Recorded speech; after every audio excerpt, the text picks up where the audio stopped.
My body can't decide. How are you? Denise? How are you? How are you? Yeah, we have a couple sea days. We've got some cool tours like sea otters and the whales. We're doing a helicopter that will take us to 2 different glaciers and look it off and walk around. That's fun. We hiked a glacier. That was really cool. We've got two, what do you call it? What are the boats? The little raft boats. We got 2 of those tours that take you close to the Zodiac tours, so we've got 2 of those. It'll take us close in. Nice. Yeah, so we're excited. And when do you go? The 21st of May. So it'll be still kind of chilly. Yeah. we're I looking took at shorts. I never wore shorts. Yeah, well, Vancouver's looking really nice. We're in Vancouver a couple days before we get on the ship. So that's looking like it's like 70s, high 70s, 80s. And What then cruise line are you going on? Windstar, it's a smaller ship. Yeah, so it'll be fun. It's awesome. All right.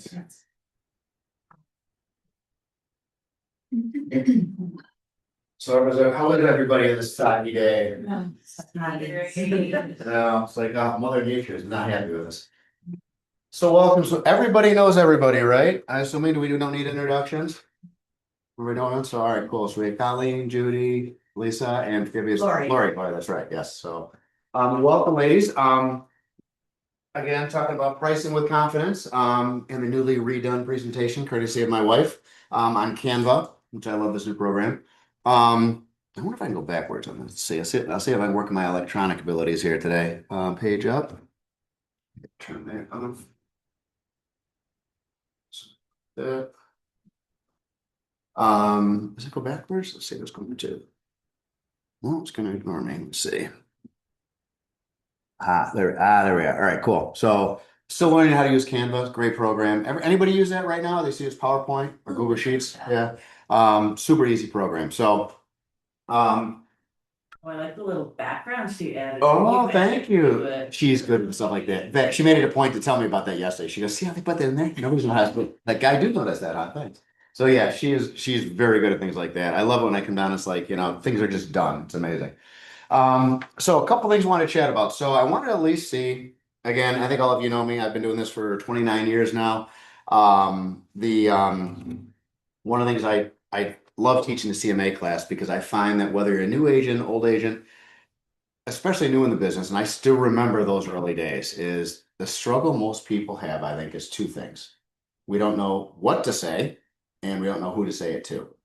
So this hopefully will help you know what to say. So whether you're a new agent or old agent, so hopefully you pick up a couple tidbits that, hey, just maybe, and I do this all the time. I have a coach I've worked with for 7 years. And so people go, why the heck do you spend $500 a month? Well, it's kind of like getting a doctorate in real estate, right? For those situations when there's just some little thing that, I need it. And you say it and they're like, objection goes away. And that could be worth $9,000, right? So I hate to quantify it, but sometimes that's what this comes down to. So, pricing right now, who here is struggling with pricing? Right, show of hands. Okay, I think we all do, right? I still struggle with it. I'm teaching a darn class. Okay, so I shouldn't say struggle. I love it, but there's still days when I scratch my head and go, I don't know where this is going to end up. And I can share with you a very real world situation. Last night, listed a property in Pittsburgh for $550. Which I don't know if that's a personal best, it's pretty darn close. I've had $1 million listings that did not sell. Okay, so this one came in the market, absolutely mint, and I priced it. There are those out there. I want to talk real quickly about kind of not ethics, but kind of procedure. Some folks like to be able to go out there, run and gun, as we call it in the lacrosse world, right? Go out there, you have the presentation done, you got the paperwork, and you hope to heck your numbers right. And when you walk in the house and 1 of 2 things happens, right? You walk in and go, oh, wow. And inside your head, you're going, I nailed this one, right? Or the other one is you walk in and you smell the litter box and you're like, oh crap. Yeah. Right? You know, it's an episode of Hoarders. You're like, oh no, what did I do? And you know you're 100 grand too high on this one. And once it's on paper, right, you're never getting out of the brain. So you're stuck. So those things happen. So this one in Pittsford, I went out there. It was as a result of a class I taught. Month later, I'm in the house, and of course, it's the shiny penny. It's like you're like, oh, I'm waiting for the light to come through, you know? And so they do everything we ask. The house is mint. They board the dog for the week, and I priced it at 550. And I knew even thought, well, the comparables were pretty similar because as you'll see, I try and do exactly what a bank appraiser does, right? And I'm like, gosh, yeah, maybe a tad low. So lo and behold, we had 15 offers. We Wow, priced for 550. Does anybody want to guess what it sold for? 7. 70. We had an escalation clause that went as high as 791. It didn't quite hit that, but we're pretty darn close. And so, yeah, and usually I try and make it a point. If there's less than 10 offers, I will try and call everybody. So last night I did do the email. So that one was astounding. I mean, my poor sellers were like deer in the headlights in a good way. They're like, and the husband works for a Major League Baseball team. So he was on the Zoom call. And again, and he's kind of a stoic guy, anyways. I could see the workout equipment in back, and he was just like, I was like, what do you say? So that's the happy side of it, right? So again, I hope everybody will hopefully be able to experience a story like that. But the point is you almost can't lose, and that's actually what I tell my sellers is when I'm sitting down, say, look, Mr. and Mrs. Seller, and I'm going out after this class to talk to some folks in their 80s. I know they haven't sold in probably 30 years, and it's going to be folks. The market is not the way it was 10 years, 20 years, 30 years ago. It's an auction, meaning it does not get any better than this. Even if I mess up and priced it too low, you know what's going to happen? They're going to bid even higher. So it's a very, very difficult concept for a lot of folks to get. So I always like to make sure I stress that. So number one, as we're going through this, it's important in your listing presentations to really try and set that expectation. Okay? So Yes. you mentioned you priced as a bank appraiser, not Yes. as a market valuation. Nope, actually, yes, exactly. Great question. They should be one and the same. Okay, So if we do our job, because let's take the market after the crash in 2008. yeah, Bank appraisers are going on. You might say, I think it's worth 300. Bank appraiser says, I think it's 285. So if we do our job right, when the bank appraiser comes out, that should never happen. Okay, now here's the problem. And the bid's over 200,000. 200,000. Now, what's bizarre to me is that happens and the banks are still appraising them. And we're finally starting to get some comparables from this quarter that are now catching up. So all the places that sold in January, February, March are closing. So now the banks are going, the appraisers are going, we have real data to back it up to support some of these. Now, this is a cash deal, so it doesn't matter. Right. But for a lot of folks, even the cash guarantees, they still want to let the appraiser in. You're not off the hook. What happens is everybody knows what a cash guarantee is, right? No question that. So the cash guarantee, most of the time you're putting 20% down. Well, let's say there is that appraisal gap where we think it sells for 300, appraisal comes in at 280. It's rare. If that happens, in the old days, we'd be like, hey, sorry, Mr. Seller, we got to drop the price. Nowadays, what happens, Judy? If you gotta drop the price, yeah, you're not gonna have people, well, you could have a lot of people come back Yep. through. Mhm. And then get back into a bidding war. Yep. Or seller looks at you and says, how much is the buyer going to contribute? Right? They're like, does the buyer have an appraisal gap? Or have we written those in where there's an appraisal gap of 10, 15, 50,000, whatever it is? So in the old days, it was like you go back to the seller with hat in hand and say, geez, I'm really sorry it didn't appraise. We got to reduce the price. Now they look at you and go, well, what's the buyer going to kick in? So it is rare. But yes, to answer your question, and that's what I try and teach is if we do our job right, it should be the same as the appraisal. So there shouldn't be a debate. And again, we always have to check our ego at the door. I have several times had to go back to the appraiser and say, gosh, did you have, can I share with you some comparables? Would that be helpful? Most of the time they're like, yeah, great, send them over. And twice I've had it happen where they're like, oh yeah, this is great. Thanks, we'll use this one. not to pick on appraisers. I don't know. I have no problem picking on assessors. There's no assessors in the room, right? Just okay, good. So I have no problem picking on assessors. They drive me crazy. The appraisers, God bless them, they do the best they can, but it's kind of like having an open book test, right? They already have the answer. They got the contract. We are the ones in the trenches going, what's it going to go to, right? So I think we have a tougher job. But yes, we should. So that's what I'm going to go through next is we should be doing, if we do our job right, it should be the same thing as the assessor or the appraiser, excuse me. So again, seller expectations. So one thing I like to talk about too is talk about the whole psychology of pricing. I'm sure I'm on screen here. There we go. Okay, my background, I've been doing this 100 years. So what do you think right now, and just shout them out, what do you think the seller's expectation of the market is right now in your experience? High in the sky. Yep, yes. What else? Everything's gonna go way over. Yes, what else? Lots of offers. Mm-hmm. Yep. What's the reality? Is that the reality right now? You don't think so? Now, interesting concept too, because again, and I'm not normally a data guy. I should have gone to law school because I just love data that supports an argument. So Monroe County right now, median sale price, $275,000. There are active listings, 651 listings on the market, which means we have about a month and a half of supply. So that's important. 651 houses in the market, a month and a half supply. Anybody want to take a wild guess what the town of Canandaigua has right now? We can have supply. Yeah. See, I thought that too. This That shocked was a few months ago. I haven't looked at it. this shocked the heck out of me, and I'll show you the difference just for example between Canada and Pittsburgh. So Ontario, where did Ontario County go? Let's see. Yes, here we go. Okay, Ontario County right now. It says 200 a median sale price of 280,000. Active inventory 220. 3.1 months supply. So as long as we're on the topic, we're going to talk about absorption rate because this is important to know. And I don't want to get too technical as the commercial guys do this, but if you chat GBT this, absorption rate basically means the number of homes sold in an area divided by the number of active listings and then multiplied by 100. So if you had in a normal month in Canandaigua, let's say there were 50 homes that sold and you would have 200 listings, times it by 100, that's a 25% absorption rate, okay? Now, what most of us do is a little simpler. We kind of just know what the inventory, what's the supply, right? So we twist it a little bit. What are the number of active listings divided by the number of homes sold each month? So I'm going to flip it on it. So let's say right now we have 200 active listings on the market and 50 sell every month.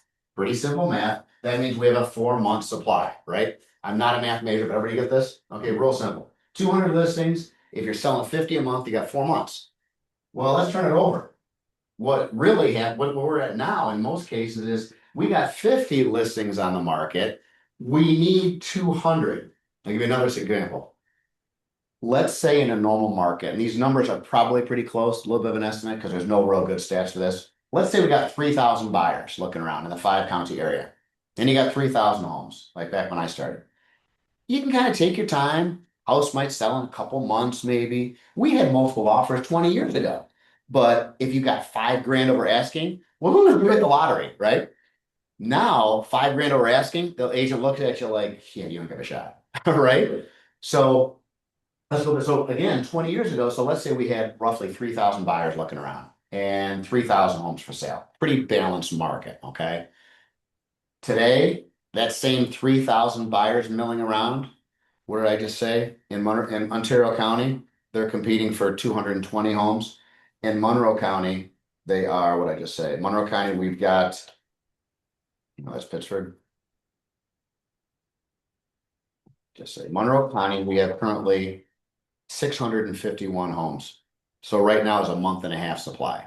So in other words, if you got 3,000 buyers and you're competing for 500 homes, what's going to happen? Auction, right? Kind of just for easy math. So again, that's why it's important to know the absorption rate. Now, the reason I share it, just 2 towns. We're gonna look at the difference between Canandaigua and Pittsburgh. Pittsburgh right now, if Monroe County is showing a median sale price of Monroe County's 275,000 for the median sale price. Anybody want to guess what Pittsford is?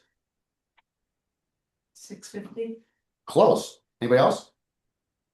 675. 575. Higher or lower? 575. 575. 575 is a median sale price in Pittsford. Right now in Pittsford, there are 21 active listings. So their absorption rate, their inventory is 0.9%, 0.9 tenths. So they don't even have 1 month supply of inventory. That's probably typical for Monroe County. Now, having said that, so Canandaigua on the flip side, Canandaigua says, okay, their median sale price is 380,000 right now. Active listings are 37. Now it says here, that seems low to me, but it says the town of Canandaigua has a 7.4 month supply. 37 active listings. So they're saying basically that the median days on market is still 8. I'm surprised at that, but think about the difference between Pittsford. Pittsford's saying we don't even have a month supply. Canandaigua saying we got 7.4 months. Is So that city or town? that's whole town. Whole town. Yeah, whole And town. city. Town. Now I didn't specify city. So if I check the city box, I don't know how that would change it. Actually, I can look right now. But so I was kind of surprised at that because I don't know about what your experience is. I don't think Canandaigua is a balanced market. And the rule is if you're less than 4 months, it's a seller's market, right? So Pittsburgh definitely a seller's market. If you're balanced, meaning 5 or 6 months supply, that's balanced. If you're 7 or more, that is a buyer's market, right? So they're saying right now in the town of Canandaigua, it's a buyer's market. I might tend to disagree unless somebody's got something else they can share. I'm thinking that seems off. So I don't know if something, the other thing is here too, when you're only talking 35, 40 listings, you get 5 listings that come on the market, that could totally skew this, right? So I think if we ran the numbers Uh-huh. and we looked at, when I look at the numbers for Canandaigua especially, or Ontario County with Farmington. Yep. And new builds, because the new builds are staying, they'll keep the listing on for 365 days. Bingo. And so they're not building as much in Pittsburgh right now as they Yep. are. So I think if you extrapolate Some of the new builds out. new builds Yep. out of those numbers, you'd be back down. You're right. A seller's market. Because literally, and that's a really good point, because you could, because I know, not Adrian, Jillian Heinold has Yeah. several listings. So let's say she's got 10 listings in there, they're all to be built. They Yeah. could be shown as active listings, and that could totally be skewing. And they also do that out by the golf course Center Point. Yep, There's same one thing. there. There's quite a few areas where we're still building. Yes, there's up there the corner of Boughton Hill Road. So you're right. So that's a really good point. Ones on the east side of the lake, they're starting to build on that side. Yeah. And Deep Run area, and they keep their listings on for 365 days. Forever. Now that might be down the town It's of Gorham too, but you're right. Yes. The point is, so this is just Canandaigua, but to your point, actually, this is, yeah, that's sounding Canandaigua. But to your point, yeah, you're right. You got 1 or 2 builders who have 10 listings, and we're only talking 39 total. Now you got 10 and 10. Yeah. That's half the inventory is new builds that really, Yeah. let's call them one listing, right? I mean, they are, but they're not, so that's a really good point. So point is, numbers can shoot us, right? So, and keep this in mind when we start running our numbers for our listings. There could be a big change. And it's important to put the years in there. Yes, exactly. So we're gonna jump right into that. So, but everybody get that? It's nice. The other thing is too, you're at a cocktail party, or you walk into a seller who's like an engineer or very analytical, and you start throwing out absorption rates. You don't want to overwhelm because our eyes will glaze over in about 10 minutes. But it's like if you throw out a couple numbers, oh, this person knows their stuff, right? So, a couple statistics sprinkled in the conversation makes you look a genius. Okay, so next slide is we talked about absorption rate, how the market shifts. So now it's important too, and we'll just mention this now. So current market condition, like everyone would agree, low inventory, relatively reasonable rates, not the same as they were at the 3 and 4%, but they're also not at the 16, 17% back in the 80s, right? So rates are in the mid-range. When this shift happens, and I've been telling people it's still probably 2 years down the road, the pricing strategy is going to shift. Okay, we're not going to have that auction scenario, so it's going to be real important to stay ahead of this. We talked again about what happens in a shifting market. Um, so we're gonna jump right into it. I totally plagiarized this from my coach. I've done this for years. 4 S's. So first thing is style.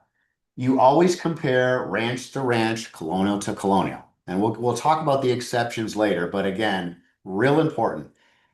And sometimes I love to pick on our own industry. I don't know what agents are thinking, but I just found one in Newark that went out for a listing appointment last week. They bought it a year ago in 2025 in January, and it was listed as a Greek revival. Right? Newark, that's right. It's possible. That is impossible, right? So I can tell you without a shadow of a doubt, folks, I have never in my 20-year career put in for my buyer, I'm looking for a Greek revival in New York. Ever. So what does it mean? Our job, let's step back for a moment. Our job as marketing is to what? Increase the foot traffic, right? The more foot traffic, the more showings, hopefully the more offers, the higher price. Everybody get that? Very simple, okay? When we do our marketing, it's important. We're going to talk about this. So when I look at say ranch to ranch, colonial to colonial, we're not doing colonial and Greek revival, okay? What we might do though is do anything but a ranch. I'm not comparing it, or anything but a mobile home, right? I always do this a lot. No mobiles in a park, no mobiles on their own land, okay? So real important to do style. So it's important to go, well, all right, maybe it's a colonial and a two-story. I'll talk about the acceptance in a minute. Okay, so next thing, school district. Now, I grew up in Bloomfield. I love it. Great little town. Could someone make the argument that maybe Bloomfield or Naples don't have the same sports programs? They don't have a football team. Maybe their music program is great, but maybe they don't have as good a special ed program or whatever. So the second thing is the school district. This is the one area appraisers stumble at. So again, you can, and they will, when we get to a rural area, they'll start bending the rules. But again, I like a hard and fast rule. If it's Canandaigua or Victor schools, one could make the argument they're pretty darn close, but you still want to be in the same district. Okay, it's 2/3 of your tax base. We got to have the same school. Square footage. You never want to compare a 2,000 square foot ranch to a 1,000 square foot ranch. Okay, so square footage, I would write on there within 10%. Okay, square footage within 10%. Keep it similar. Year built. In a perfect world, again, you want to keep it within 5 years. So if the house was built in 1970, you could go 1965 to 1975. Okay. Again, we'll talk about rural areas in a moment. 5 years that you built. Would you go a bigger span if it was an older home? Yes, Like 100%. 1850 or Yep, something like that? that's exactly, yes. Well, I might as well, we're on it. So yes, so it's easy if you're in Penfield and Village Green North, you're gonna have a dozen homes that sold because they're all built between 65 and 75, right? You get out here, so an older home, and I think this is actually the next slide. An older home, I will typically do like 1940 minus, okay? Because even your timber frame, your post and beam, your balloon framing, everybody know what that means? So instead of going basement, platform, sticks, platform, okay? Back in the old days, they were balloon frame, which meant they kind of went basement right up. Different type of construction, but if you go back prior to 1940-ish, you're probably safe. And again, I'm not that uptight about it, 1930 or less, but yeah, if I'm looking at older homes in a rural area, I want anything that's built probably before the turn of the century, somewhere, but 1940 might get you a few more comps that you need. So that's a great question. And then finally sold within the last 3 to 6 months.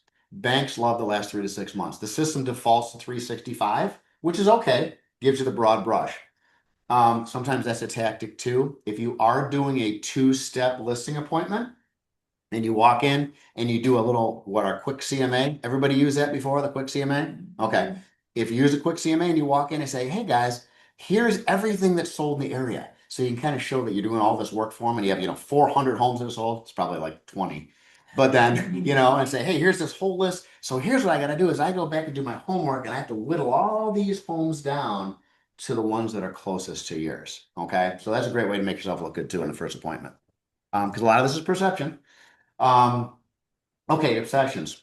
See, Lisa, look at that. You're star people today. What's the first one? See, 1940 or less. So now we also go into village homes versus rural. Pittsford Village, I'm never going to compare to the town of Pittsford. Is it a guideline? Yes. Same thing, City of Canandaigua is going to be a big difference. I'm probably not going to compare something on Kramer Road to something in the City of Canandaigua. Not a good comp, okay? Most buyers who look into a rural area are going to, it's just a different take. They're gonna want a little more elbow room. That's the other thing that drives me crazy. These farmers that go, we're just gonna lop off the ranch in an acre. Great. Now you get all this farmland. Somebody just moved out here to have, they want extra property. If they want goats and horses and chickens, they're going to want 2 or 3 acres. I hate it when these people lop off a house off of, 50 acres and leave you one. Lakefront property, same thing. Lakefront, there used to be an old rule and it's kind of gone the wayside. It used to be if a house was 80% of the value and the land was 20, you could almost flip it and be that on a lakefront property, the land was probably 80% of the value and the house was 20%. I don't know if that still holds true. Ask Stacy Whitbeck, but if you're selling a $2.5 million property, I don't know that the lot is all land. You're building some pretty extravagant homes. So that's just kind of a rule of thumb we used to follow years ago. But again, distinct difference from something in a village. Okay, so the first thing I do, I go into our MLS and I pull out a real list, and especially if the home has not been sold in say 30 years. Go into the tax records, get the basics. Now remember, a lot of agents fall down on this too. If you have a ranch with a finished basement that's 2,000 square feet, you can't put in the system 2,000, it's 4,000 square feet. Does everybody understand that? Drives me crazy. The only thing worse is agents that put in all caps for the entire paragraph. Like, why are you yelling? Why do you do this? And it's harder to read. I was a communication major, so things like that drive me batshit crazy. You cannot read this stuff. It's way harder. So yes, go into Realist first. It'll find out. It'll say, and it's not gospel. Remember, so but at least you can go in and say, okay, the town says this is 2,000 square feet. Oh, but you know what? We put the addition on, we got a permit, but we didn't, for whatever reason, town didn't come out. So now it's really 2,500 square feet. Then when you do your actual listing, you put in as per seller measurements, 2,500 square feet. Okay, just always, again, CYA on that. Can I interrupt you for a Yeah, minute? shoot. So I had one coming up with, it's a ranch with a walkout, and the walkout was built right when they built the house. Yep. Finished off. Yep. So it's showing up in Realist as 2,250 or something. Square feet. Yeah, 24, I think it's 2,400. So that's going right into my Listing, and right. I don't see a way to put split it it? down the lower level. That one, you may have to guesstimate if they have old plans. But I would probably put in there, even though you're deviating from the tax records, because they say we have to use the tax records, right? That's a rare situation where I would go back and say, let's just guess at 800 square feet finished. I don't know, whatever it is. I would put on, because then I would go back and manually put in on the first level, whatever that number is, 1,500 on the first level, 800 or whatever on the finished lower level. I would actually go in and manually change that. Because when they walk in, they're looking for a 2,400 square foot ranch and it's not, it's deceiving people. Maybe when we're done here, you can Yeah. show me. Yep. Because I've already put a lot of the details in. Yep. And I just Yeah. can't see where to do that. Yeah, it should, I'm pretty sure it's manually, you can do that, but absolutely, Okay. we can look at that. So again, if you can, try and pull the last MLS data. It makes it super easy when you're doing that CMA, the auto-populate, it drops everything right in, super simple. And then you're literally going to start plugging in. So usually what I do is when I'm doing the CMA, I'll do a search first, and then I'll drop it into the CMA program. I'll show you how to do that in a second. And then you start using your 4 S's. So with that, I'm going to jump right in. Let's see the next slide. Yes. Okay. So how I choose my comps. Good. All right. So now see if I can switch this. It's not going to let me do it. My Zoom call. Screen share? No, it's not doing that. Let's see. Is let me just escape out of here for 1 second. There we go. All right, so there's Matrix. Perfect. All right, let me slide this chair over. All right, so I hate sitting down here in presentation, but at least I can get this on the left. All right, so anybody got a property they want to plug in? Got a listing coming up? Yeah. Judy promises she won't steal it. You got one? All right. Stealing mine. No, I burned too many bridges there. No, I'm kidding. Yeah, so you got one, Lise? I'm gonna plug in? Okay, and it's not active yet, right? Not active yet. Okay, so we're gonna go into our real list first. And all right, here we go. Search. And Ontario County, I assume? Yes.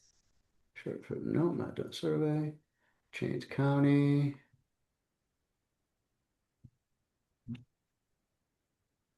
Make sure you don't use that in there. Yeah. Okay, go ahead. What do we got?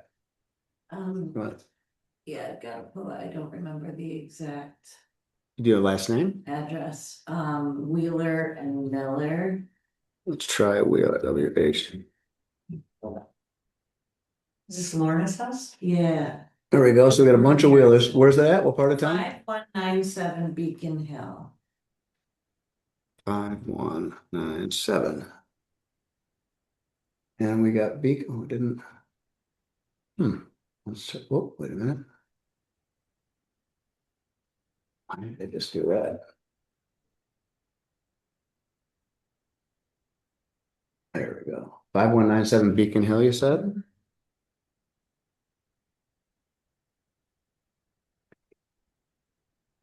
Hmm. There we go. Aha. That the one? Here we are. Candidate. Perfect. All right. There we go. And search. Oh, didn't like the last name. I'll bet. There we go. Okay, cool. So first thing, so you're gonna want to jot down, and I would normally print this out, drives my wife crazy because I still kill too many trees. But again, 3 bedroom, bath and a half.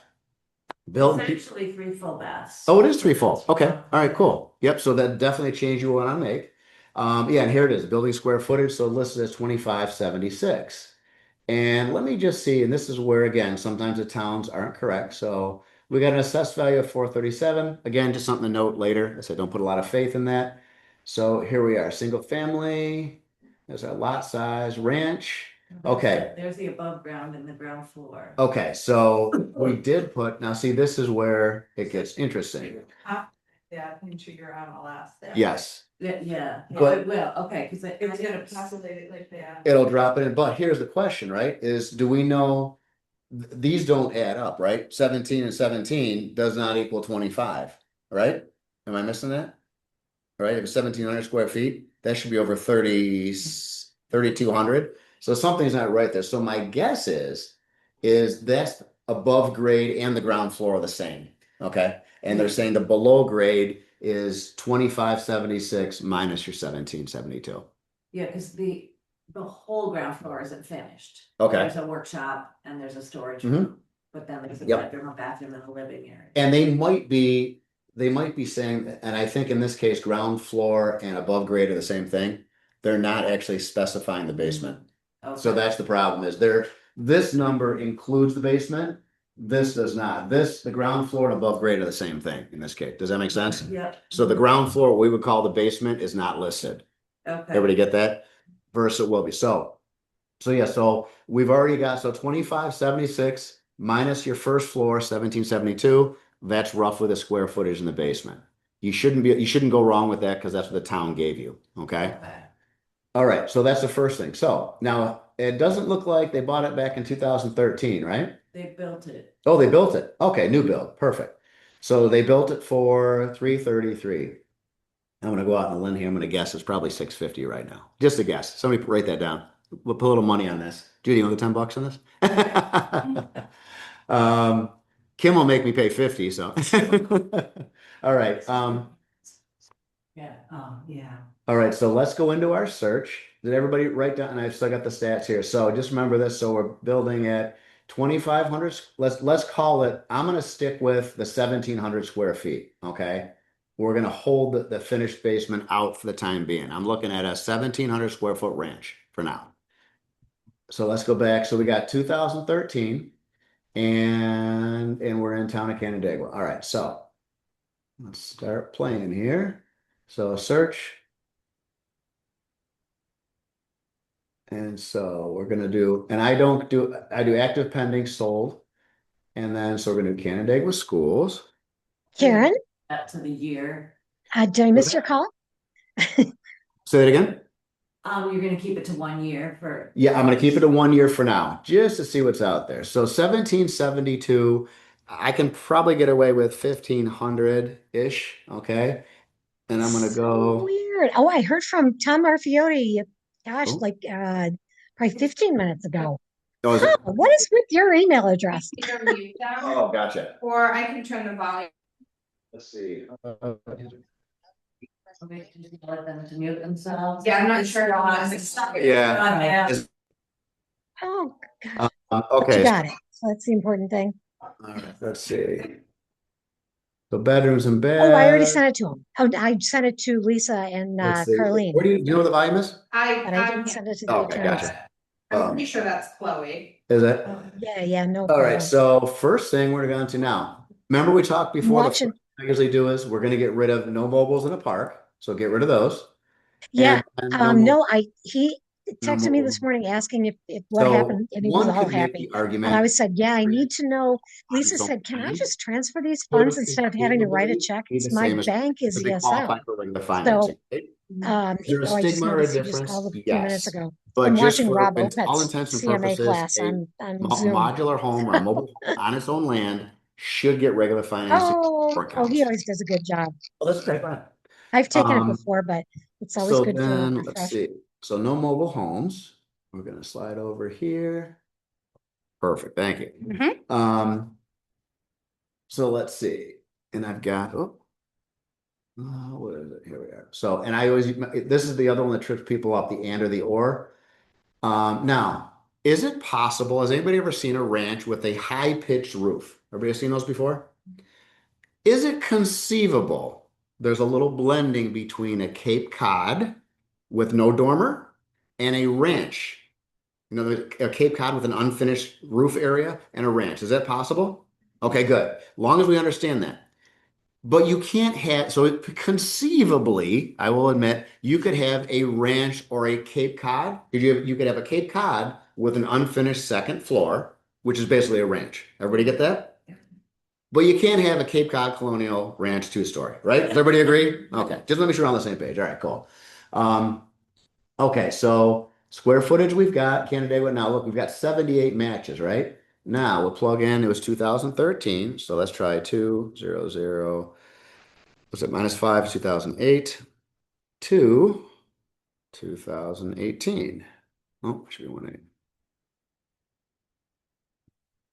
Okay, 2008, 2018. So there's 5 years. So there's 7 matches. Now, for me, I like to have anywhere between 7 to 15-ish. You know, if somewhere around that range is probably safe. So let's see what we got. And here we go. So we got 1 active, 2 pending, and 4 sold. I normally do like to see a few more solds than this. So if we're doing a quick CMA, and again, if you're just walking through the house for the first time, this is probably as far as I would go. Grab your quick CMA. Let's see what it pulls up for us. Yeah, some are in the city on the north side. Right, and that's going to be a difference too. And so we can start bending the rules in a little bit here. So all right, so active, we got our 2 pending, and then here we go. We got Hickox, Overlook, Pondview. Now see, you got one here in the Canandaigua City. Our average right now is 419. Our minimum was at 375, and our high is 403. So let's see. So now, how close are we when what you were thinking? So average right now, average sale price right now is 410 is the average. Yeah, we're higher. We're higher than that? Yeah. Okay, that's what I figured. All right. So let's go back. Is this off Westlake, that one? Behind their old house? No, Oh, so it's not, like, kind of on the lake. no. So that was the other thing. So yeah, is there a Lakeview? With Meadows? Oh, okay. And so Lakewood Meadows, okay, so there's no major acreage or anything. There's no Lakeview there, is there? I'll just walk on the path. Okay, gotcha. Okay. So, and we want to eliminate some of the city property. So right from here, probably what I do then is, let me close this out. Here we are. So I'm going to close this out for a second. So let's go back. So how do we tweak this? I was looking at the size of the lot also. Yep. So the Overlook Lane was my listing, and that was a teeny tiny lot. Yep. With like hardly any backyard at all. This one has a huge backyard and a view of a pond with the walking paths, and so that shot it up a little bit to me. And that will make a difference. Same thing in acreage was, I mean, versus, there's my mouse. So, yeah, same thing if you're in a Farmbrook type residence, you know, versus you're maybe across the street in, I forget the name of it, off of Maple, Birchwood. You're going to get a different lot size. And that certainly makes an impact, plus the vicinity to your other neighbors. So, yeah, that absolutely will factor in. So, now we talked before about time frame, a rural area. So one of the exceptions with a rural property is, and again, we can do this now because the market's been doing this, right? So if I go back 2 years from now, I'm not going to get any, I'm going to get stuff that's lower. We know because appreciation is doing this. When the market does this, you got to be real careful not to go back more than 12 to 18 months. Okay. So I'm going to cheat a little bit on this one. 730, and that gives us 14. All right. Now, the other thing is too, I could pull this up if I want to see a little more square footage. So again, we're getting a little dangerous because I want to make sure I don't put 2,400 on the same level. Okay. But let's just see if I can bump this up a little bit. So we got 19 matches. What on your findings, Mhm. your results that you come through, because I know I go into real detail, I start looking at them, because sometimes the Well, square footage is incorrect. Bingo. The agents. So Absolutely. to get a true kind of, even the quick CMA, I'm picking and choosing based upon. I would, the yes. details of- And I would never pull this one. And same thing, I'll pull out. Sometimes they'll still sneak a mobile home in a park. So yeah, I just want to, I'm just trying to get the broad brush now. But you're absolutely correct. As soon as I jump in and go, all right, this one doesn't work. So now, because it is the same school district, one could make the argument, all right, you want to still look this one up here on Jenbrook Court. This was built in what year? So this was built, so it's 2281. Now, that's a colonial. I don't know why that one popped up. We did put in ranch, right? Am I missing something here? Oh, you know what? I bet I didn't. Hold on, let's go back. So I put no mobiles in the park. I didn't click ranch. There we go. What's that do? There we go. All right. Check or here we go. Now we're only looking at ranches. Yeah, this is better. Okay, so Kennedy Street, Hamlin. Now again, these three, you know, that we still got four of them here in the city. So this is where it gets a little bit dicey because you're kind of in a rural development. So you don't have a ton of acreage. So could one make the argument that, yeah, it's not out like it's got 40 acres in the country, right? So let's take a peek at that. Now again, low end's 375. Here's an active one on Ridge Run here for 624. That just went up. So looking at this one, so this one again, 1,800 square feet. So it's probably a little bit bigger, but close, within 100 square It feet. doesn't have a walkout. And the Doesn't have a basement's walkout? not finished. Basement's not finished. Good. So you were, yeah, good. Nice 3-car garage. How does this one compare to your house? It does, it's nice inside, it's very nice. I'm gonna go to the Brokers Open tomorrow. Okay. And get real eyes on it. Yep. So you think this one's similar, better, or worse? I think it's worse because it doesn't have a walkout Yep. and it doesn't have a finished basement. Okay. But it's newer. It's newer. Okay.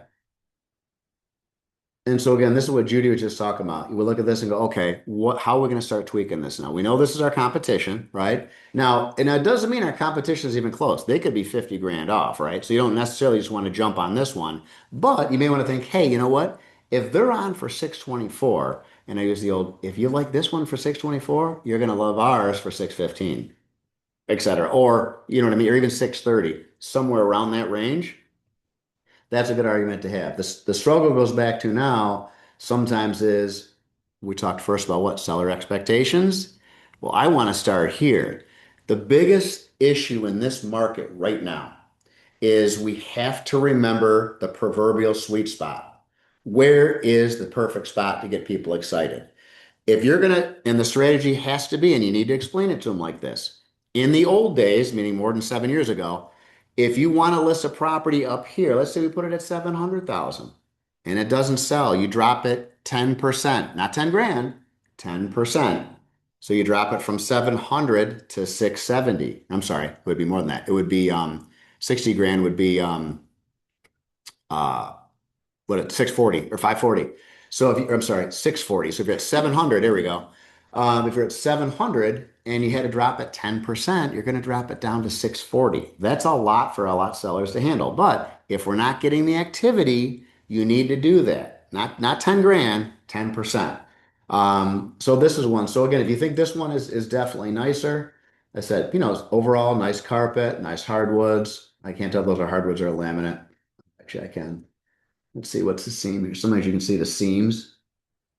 Is that a seam right there? That 3 boards? Probably a laminate floor.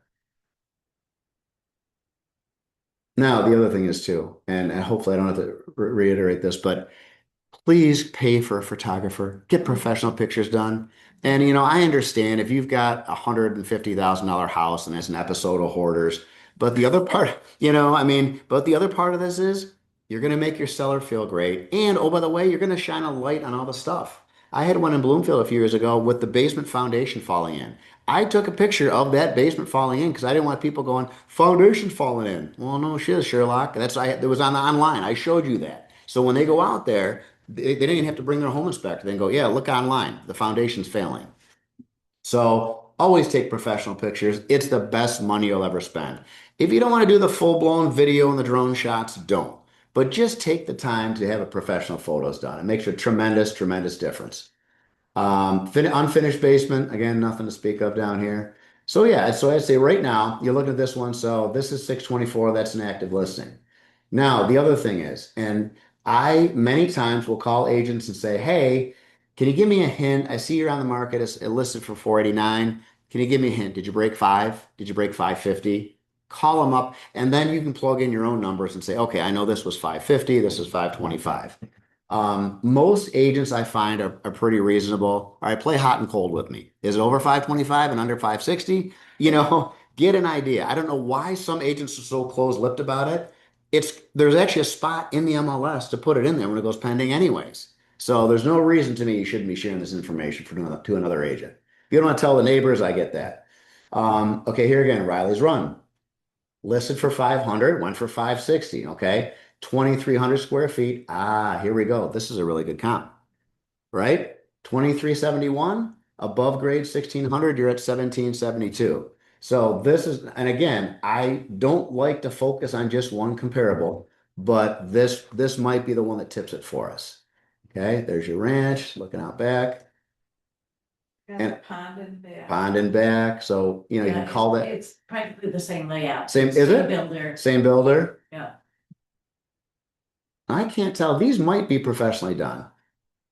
They're pretty bright. I use Real Talk, Sam Roscoe. He does an outstanding job. Yeah, it's hard to tell with these. I almost think with some of the shadows and glare, it may not be, but again, I don't want to pick on another photographer.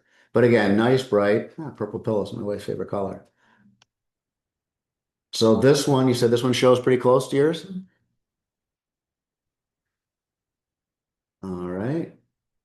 Oh, look at this. Finished lower level. Here we go. So same thing. Looks like somebody's living room. So this is awesome. So nice walkout here. So I'd say again, not to focus on just one, but this one shows pretty well, right? So similar deck out back too, I'm guessing? Okay, perfect. So this one sold way back it was a year ago, almost exactly a year ago. Now, I know back in the 80s, agents used to tell me, oh, we just take the price and add 10% appreciation. I don't know I would necessarily do that, but I would certainly kind of put that in the back of your mind. What are we seeing appreciation per year? Maybe around that 10% range. So I'm on a little judgment call here. If we're at 560 now, or last year, and this is a really good comparison, is it conceivable that we could say, all right now, if we added 10% or 50 grand, we're at what? 600,000, right? Is it so that one could make the argument somewhere around 600 grand is safe. If you put your house on for 599 right now, and it's nicer than that other one at 624, who's is going to sell first? And who's going to sell for more money? And how many offers do you think you'll have? 10. Yep. So how does that track compared to what you're thinking? We were at 549. Okay. For the list price. after lots of discussion. Yep, And after talking to you. Yep. Thank you for your yes, help. yep. So that's where we stand right now. Yep. It's going on the market. I will never complain about being less, ever. But yeah, and like I said, you can assume this one is 560. And if we looked at the stats and said, oh, are these numbers correct about Canandaigua? Are we in a buyer's market? Has it started to do this here? And it's not in Monroe County? 549 is safe. So that good. That makes me feel well. And when's they hit the market? Right after, let's see, 2 weeks. 2 weeks. Okay. Cool. So the other thing, question I had was, shoot, I forgot what it was. I'll let you know. Keep Okay. Yep. All right. So at any rate, so this is the quick CMA. So we kind of plugged in. So now is the easy part, right? We go back to our CMA and we grab all the properties. Now, again, are some of these going to skew a little bit? Yes, but I think it's important. One could conceivably go, hey, you know what? I'm going to eliminate the high and the low if I know mine was more an average property. Okay. You don't want to do that if you're trying to show the highest number because there are agents and there are clients agents will buy the listing. I'll give the highest price and they're going to jump on it. So just for argument's sake, I'm going to grab all of these. We're going to drop them into the CMA. And again, if you had a new contact, you could say, okay, it's going to be, Susie, what's the name again? Not Sue. I'm just put in Sue Jones just for giggles. So it's easy to show up. And I'll put that I don't know Gmail. what my question was. Yeah, shoot.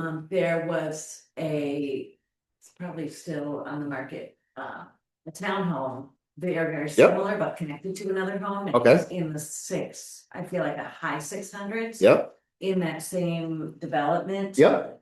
And I think people would be more likely to choose a single family home. Then The HOA is just a yearly HOA. They Yep. take care of their own road because it's a little cul-de-sac.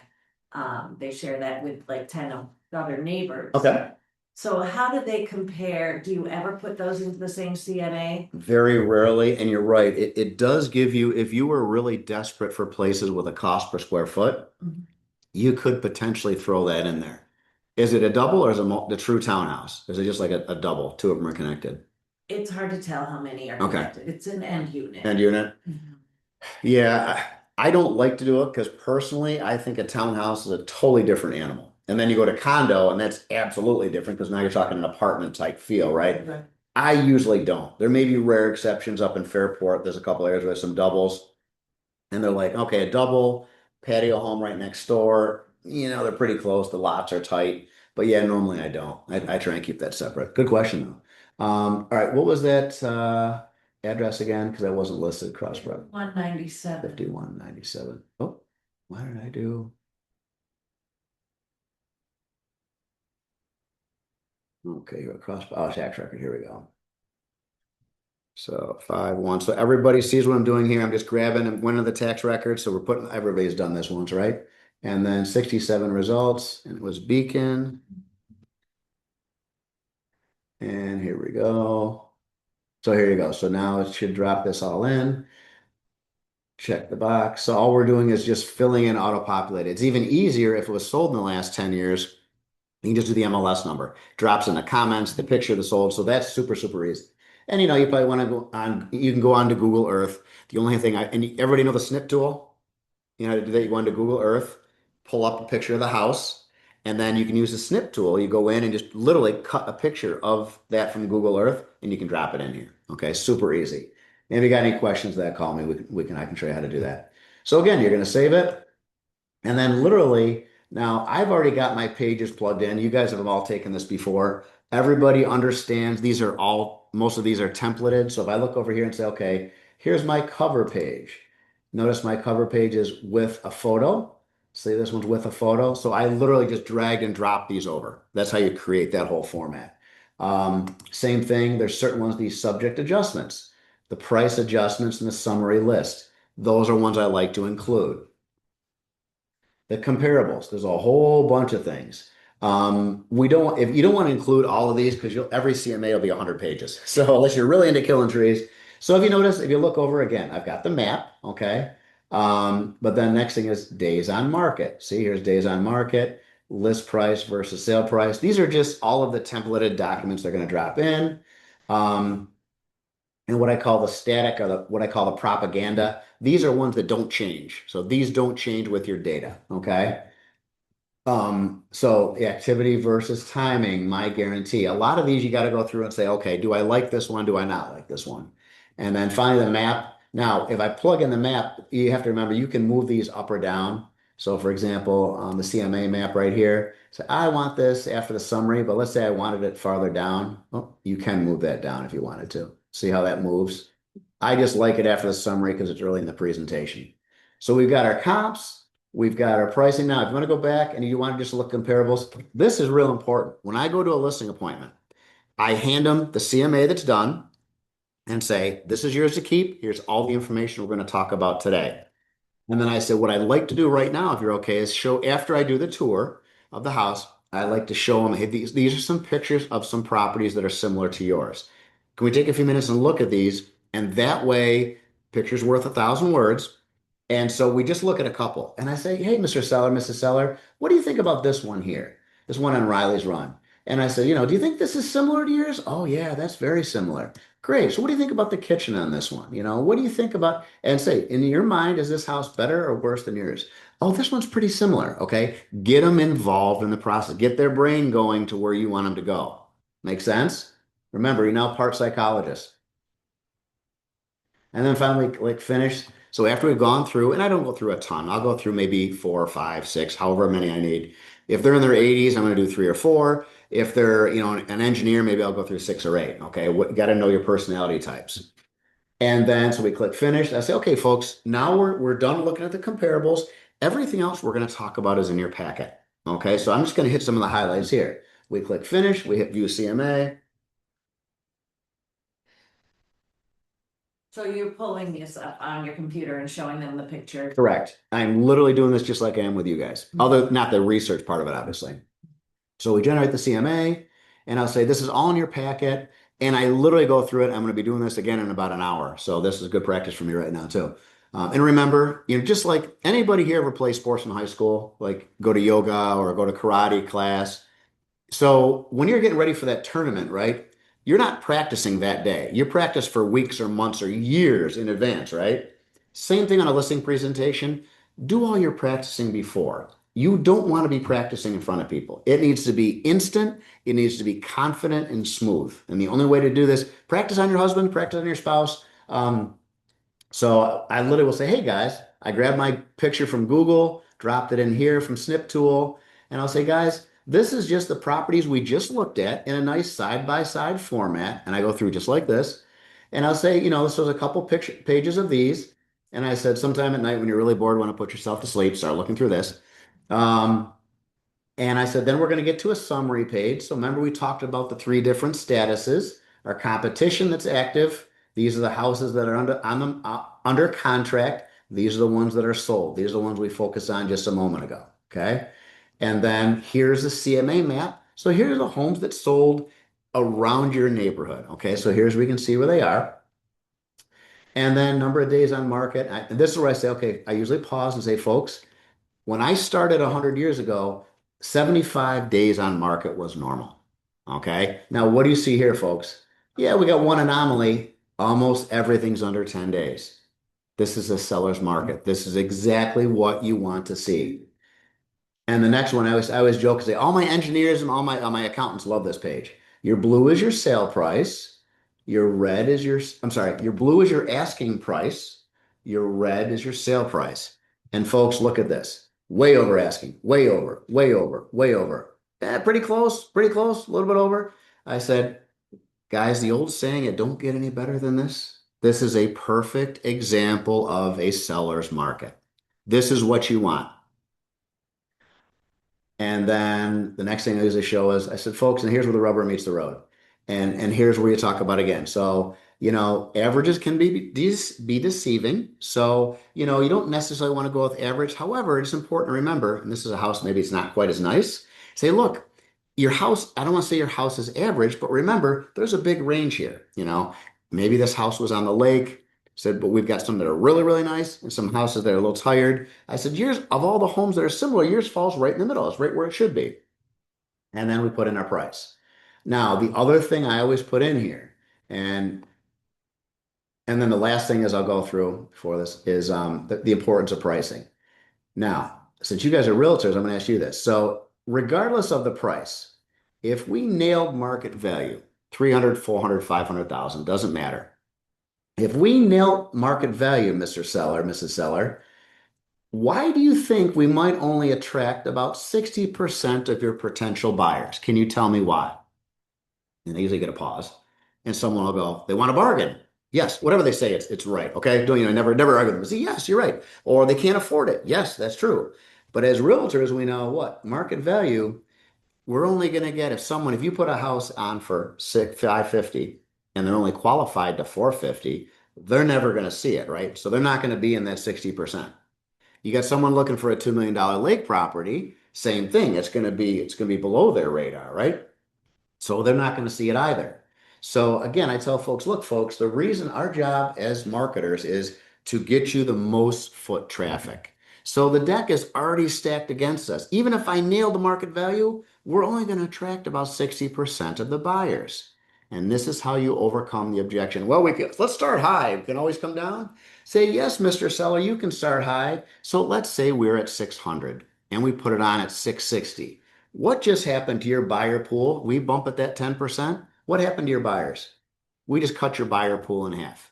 So I'm doing you a huge disservice by pricing this too high because I'm eliminating half your buyers right out of the gate.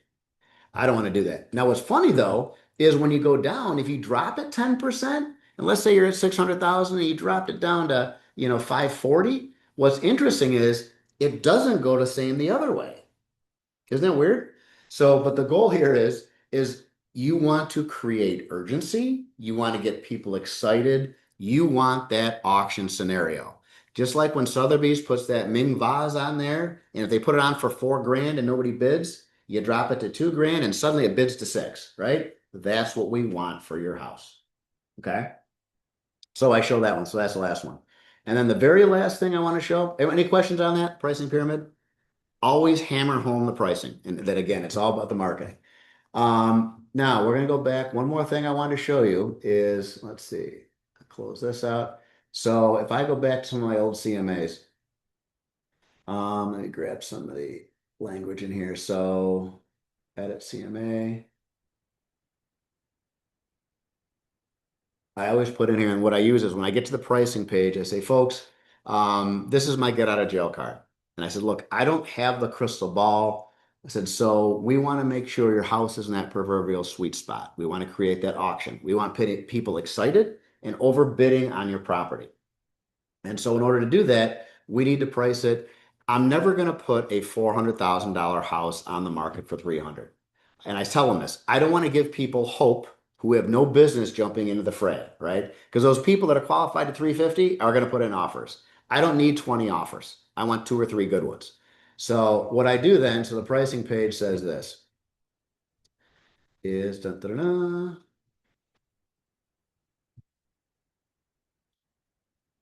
And feel free to plagiarize this again. The first rule of public relations is plagiarize and rip off. The market is now shifting. That may or may not be true. Current market conditions show sellers experiencing multiple offers many times in a few days at or above asking price. When priced properly, I recommend a 5 to 10% reduction after 2 weeks based on activity. No activity equals a 10% reduction. Again, no activity equals a 10% reduction. Regular activity, which in a normal market would be 3 to 4 showings a week, now it's a minimum of 3 to 4 showings per day, okay, per day, equals a 5% reduction. The 14-10-1 rule. That means this. Everybody play, what's that TV show? Not Jeopardy. Wheel of Fortune. You know how there's some of those little, what do they call them? They're not acronyms, but those words where you combine phrases. So the 10-14-1 goes like this. 2 weeks with no showings equals a 10% reduction. And for about every 10 showings, normally it creates 1 offer. So again, 10 showings, 1 offer, 14 days with no showings, a minimum of 10%. Everybody get that? And then, what are we doing on time here, Joe? So the very last thing, any questions on that so far? The very last thing I want to impress on you guys, because there are a few agents in our board which are doing this, and I won't mention any names, Irene Bennett, Susan Holmes, Rich Testa. There are out there who are saying delayed negotiations. And I just had a conversation, I'm not sorry, not delayed, as no escalation clauses. Now, I had a conversation with a manager at Howard Hanna who I respect, and I had a discussion with him. Show of hands, who here thinks people like to compete? Anybody? Right. Who likes to win, right? Who likes to throw their money away? Say 10 or 20 grand, just throw it away. Anybody? Anybody go to the casino? Okay. So again, remember I said you guys are all now doctors in psychology too. You have a minor in psychology. When an agent puts in there no escalation clauses, because they don't, I know darn well that I lost money. Because remember, it's offer number 2 that dictates, right? If you were at 500,000 and you escalate to 600, but offer number 2 is 525, what happens? You get it for 530. And the seller's going, why can't we get 600,000? Well, that's offer number 2. That's still market value, right? You still beat the other offer. So agents think they're cute. They're usually at Howard Hanna. Oh, well, we're going to be able to, we're going to negotiate. We're going to counter back at 600 because that's their max. And the buyer's going to go pound salt. Show me the other offer, or it's, I want to see the other offer. I'm not going to play that game. There is a school of thought that says that if we just say, hey, no escalation clauses, throw out your best offer, you're going to get more money for the sellers. I think it's fundamentally wrong, and here's why. Because every one of my buyers I've ever had, when they see that clip that says no escalation clauses, and share with me if you have the same experience, one of 2 things happens. They go, I'm not going to play. I'm not going to write. So the seller just lost an offer. So the listing agent just hurt their seller. Or number 2, my buyer says, yeah, we were going to escalate from 4 to 500,000. Now that we're going in blind, I'm going to escalate to 430. So now you got less offers, or you have lesser price. Did the seller win there? Nope.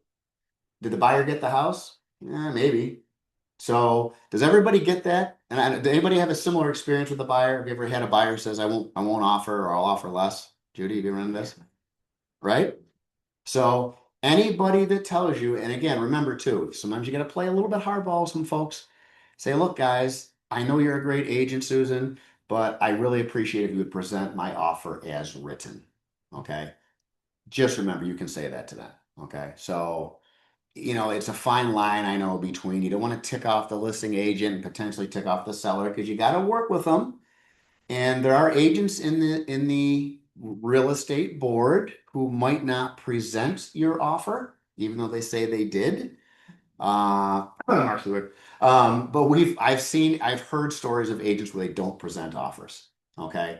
And Jamie Columbus knocked on the door of an agent, of a seller, and said, did you see my offer? They said, nope.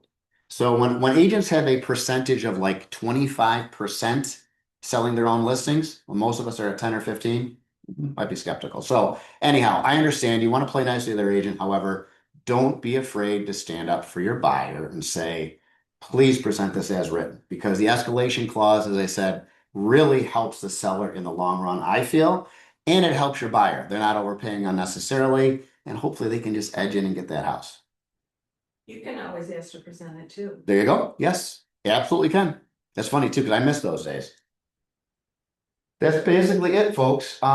Any questions? Oh, I have a question. yeah, sure. So I have somebody deciding whether to move or put up a pole barn. Yep. And so I'm trying to price out their property with and without, would they lose money if they put it in, Right. et cetera, et cetera. Yep. Cause he doesn't wanna really go low end, cause if he puts it up and stays. He wants it done right. Sure. Not heated floors and the blah blah. So. What's his reason for moving? He just wants to buy property with a pole barn? Little land, Okay. yeah. How much they have now? Just under an acre, I think. Okay. But I think. Get the. Septic map from the town. Yeah. Cause I said, where's your septic? And he said, Right. right there off the deck, and I said, well. You can't drive over it and. Right. Put a driveway there. Put it right, exactly. And I don't know, I didn't know at the time talking to him, I said, I don't know. If Canada requires what the footage of setback from your septic. Septic system is So right. you're gonna run out of land. Exactly. And he had talked about buying behind them a little bit, but the neighbor was hot and cold on the idea, and I'm not gonna, and then this homeowner said, I'm not gonna pay $40,000 for 6 foot of land, you know, it's like. That's right. Right, so I'm just, sometimes I have trouble pricing out the extra garage, the extra, Mhm. you know, the extra add-on that they have versus, so we went through the house very generally where I Sure. used to go old school and like in the city of Canandaigua especially, I would do square footage pricing Yeah. and then, you know, doing the old school way. Right. But then I'm having problems with that, like, so I know he knows the cost of what it Yep. would be, he's got his estimates in. And let's say it's 100 grand, 50 grand, what are we talking? Well, he's gonna spend 50 grand on it, and he's Yep. got it bid for 36,000. Okay, And then he said with extras, I'm gonna be at 50, right, they're pre-approved for a new mortgage, but that's 450. okay. So then they look at the market and they say, you know, everything's bidding, everything's fast.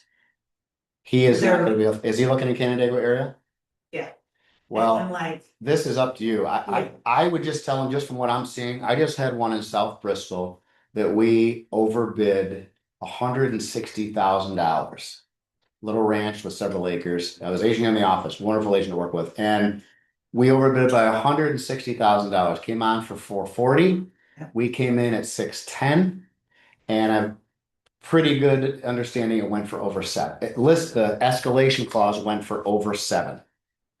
There is no way he is going to find that place for 440. I would tell him to build the barn. As much as I don't want to talk you out of a no, listing, it's a relative, so I Yeah. actually, I would I said it, I said it to Yeah. them because I said, build your barn. build your barn. Their mortgage is really low, it's Yep. at 3%, Yep. and I'm like, Because then he's it's got gonna be a stretch, Yeah. and their taxes are gonna go up yes. to over 10 grand a year. So, you know, 2 little kids, blah, blah, blah, the Yep. house is fine. 100%. I agree. They Yeah. have a 3 or 4 bedroom colonial, You finish nailed their it. basement and put a. Call it 100%. And again, and here's the best part. You look like a hero because you weren't a money grubbing agent. You were like, hey, this is what's best for you and your family. Right, I agree 100%. I would say, look, build your barn, finish your basement. In this market right now, if the market does this, that might be a different story. And right, now you got that $50,000 asset. I mean, I had a client in Fairport make $160,000 in a year and a half, and they did nothing to the house, nothing, and there is no backyard. I'm like, oh, and now they're building in Florida because Florida isn't a free fall. They're building for Right. $350 down there. So yeah, I would say now you've got, they're happy with their house. He's got his barn for his toys. And if he decides to move, he's got an asset that is Mac Daddy. That's going to jack the value that much more. I think it's a no-brainer. Yeah, I would say stay there because in today's market, you are not going to find that for what you want. That's what I was kind of telling, because they were showing me, you know, they pulled up a couple houses and they're like in the forest, and I'm like, Yeah, I'll call them next week and see what it went for, because you gotta look. no, great call. As I said, So- I've seen several, and anything with a barn. And again, remember from an appraisal standpoint, this is key. An appraiser might give you 5 grand, 10 grand for a structure because people live in the house. They're Right. not, so they're not going to appraise it truly for what it's worth to someone who has snowmobiles or a boat or a Right. workshop or whatever. Well, he said he's paying Good to see you. a storage unit for his extra car, and they have a boat. Yeah, And I'm like, you know, if you take that out, then you don't have, you know, $150 in storage payment a month. right. That's huge. And that's huge, and then you put that towards the barn. I told him to get a Roth 401k and start throwing it in, like, Yes, and don't take it out. don't take it out. This is against my job, but if you have extra disposable Throw it income right away. at your 40, like, pump up a Roth. They have good, like, one's the VA, one's at Yeah. the police, like, they're tied in. They Right. like to move places, but they're tied in. Now is not the time. So- And like you said, again, that's above my pay grade too. To stay in Canandaigua school districts because their kids are there now. Kids are there. Mhm. And that's the other piece too. I would absolutely say to them, look, If and when the market shifts, that's a whole Yeah. different conversation, but this is one thing I'll leave you with. I'm thinking right now, because of the inventory questions we talked about, I don't see this market changing anytime for about 2 more years, at least. Yeah. Now again, it does look like from the numbers we looked at today, can maybe shift. That could be Luke doing the analysis on that. But we have to have something that's drastically going to shift that inventory up. Yeah. And I think my opinion is when the rates get down to about 5.5-ish, because logic being if someone's at a 3 or 3.5 or 4, Sitting. they're sitting. They're not going to jump in at 8, 7, or 8, even though if you bought in the 80s and the rates were 7, 16, 17, 18%, 6 and 7 isn't bad. But the issue is now we have 10 years of people. Remember, people move every 7 to 10 years. We have 10 years of people going under 4% is normal. Some cases under 3 is normal. They're going to stack the kids up on bunk beds, build their barn, do the addition. So I think we've got to get over that perception that 4% is a normal rate. Probably not going back there anytime soon. So if the rates break 5.5, if we can get some of these rules relaxed and get more new builds out there, I think we'll start to see inventory rise. But I think we're probably in for another couple year ride on this. Yeah. So And they're funny. It's just Yeah. normal people. Like That's good. They did look at a house at like 135 that had to be gutted. Yeah. But it was cool and it had the barn and the space. But she's like, where do I move for 6 months to a year? Well, it's not, she goes, Well, it's being "A built." gut job, like, and The building costs of. and building Skyline. costs Oh, yeah. are. Guys. Right, that's Doug. I Because they mean, know, because they're getting these barn quotes in. mhm. So, yeah, it's crazy. And I don't see that changing anytime soon either. I mean, we really have to get energy costs down. Once energy costs are lower, hopefully everything else will follow suit.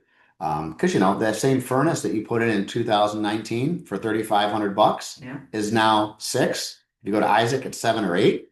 So yeah, it's gonna be interesting. I apologize. I do have a listing appointment to head to shortly, but any other last minute questions? I do have Yeah, some sure. questions, so, I saw how you went through the CMA, where I struggle more is if you don't have the comparables and you have to start making adjustments. Yes. Yeah. So that's where I really, pulling in the different properties that are similar, Yeah. but you still have to make quite a bit of adjustment. And in that case, would I pull, like, for example, say you're in a rural area, say you do have a barn and say a lake, and Lauren does a really good job of this too. So let's say, yeah, you've got 20 acres versus 15. That gets a little academic at that point. That's an easy adjustment. Mhm. But you're right. Is it a 50,000 adjustment for a barn? It's hard to quantify. So sometimes if you're down in Naples and I know, hey, I want something that's relatively new with 15 acres, I might pull in a split level. Or, I hate to do a ranch, but again, same thing with the lake property, the lake view. Right. What do you do with this? What's the lake view worth? Is it 50? Is it 20 grand? Is it It's 100 grand? priceless. It's priceless. There you go. Priceless, You gotta I'm telling you. exactly. Right. And so that's where it gets tricky too. So now you gotta go, okay, let's go around the lake. Let's find anything with a lake view. Let's find something with similar square footage. And it's a lot more subjective. Mhm. But yeah, I know what you mean. And that's, I stumble with those too. When you're in Monroe County, I said you're in a development, it's easy. But yeah, you run into a call me. Lisa and I chatted for 20 minutes the other day. And so was that helpful? Very. Good. Cool. Yeah, I think you nailed it. 550. These people should be ecstatic. Even if the market is slightly soft for this month, I think you're gonna do great. So cool. All right, ladies. Thank you. Great to see everyone again. Yes. Can you take a really quick peek at Yeah. this? So if I put in, or 2576 square feet showed up automatically. Yep. When I started putting this in. Right. Where would I adjust that? So what I would do then is, let's see, public records. I think you can change it from public records. Yeah, can you pull that down? If you click on that, pull that down. So. Public records. Yep, Really? click. Good. There you go. Yeah, go ahead and click, click agent. And then I would put in really the 1776, whatever that was, just manually put it in. You remember? And then Oh, there Tom should Ferry, be yes, another in- window that shows. Yes, they have both. the Buffalo? Yes. And my sister's construction construction bank and I on. changed it. And why not put it in? Yeah, He would write. So a lot of times what I'll do is in. I know people do. Additional. No worries on that. So- Level because. Went up to day I four. haven't been able to find them. I'm staying overnight. I have a niece who lives there, we're gonna. That's right, and I searched, I know parents like not figure out. I'm just a little farther. If not, I will call my wife on the way back and ask her where that is. Just keep scrolling down. Go ahead and click save as If you want to stay overnight, That's call me, correct. cause I'm gonna drive up the night before. But I want early, And then go to continue editing. you can go to dinner with my niece and her husband. Alright, so, and what was that under general? Yeah. Okay, It's like 149 a night, but they're here. right, so there's the square footage, And I'm not good in the just morning. click on listing I'm not really- vehicles. At any time. And so, for me to get up at, to be there by 8 and leave at 6:30. It's, I have to get up, what, 5:30? Well, my sister, then my sister would have to stay. General again.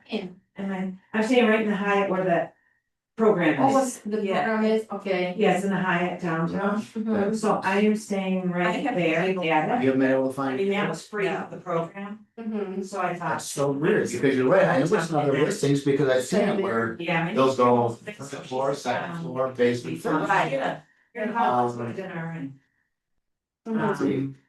So that's my plan. Yeah, I'm going to. I mean, Okay. I just, you know, I used to do that for flights a lot, even for work, like, can I be getting up? now I'm at 4 gonna in the ask morning? Teresa because I don't Is- know, there's. I don't sleep, oh, I take a nap on planes, I don't sleep on planes, I'm not, you know, good for you, like, I love people who can. But I'm like, I do, why do I just. That's bizarre, I don't know where that is, Yeah.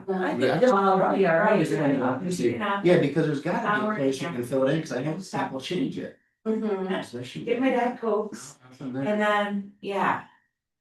That's But weird. so I know where you can. So I gotta ask Teresa, location map listing for general, alright. Yeah. Let me call my wife on the way and I'll ask her to about that, Okay. because yeah, again, like she's one of the house, so I don't see that anyways. But yeah, that's huge, because you're right, you wanna make sure it's accurate, but you certainly don't want to tell people that, you know, it's a 2,000 square foot ranch when it's not. How do we turn it into But that? sometimes I'll just put it in the car, you know, there's an additional. Because I have an airline. And then they drive you to, You know, work and leave your car there in the city. Yeah. And I we do know. have an appraisal, they did, I last fall, Early morning and it would kill me. so I could always get some time for yourself. If You you want, want, you've got the appraisal that's showing They that. fly me through Chicago or somewhere to get out west for 2-day meeting. And I got stuck in. Well, thanks, Ron. It's great. You're very welcome. You're a job.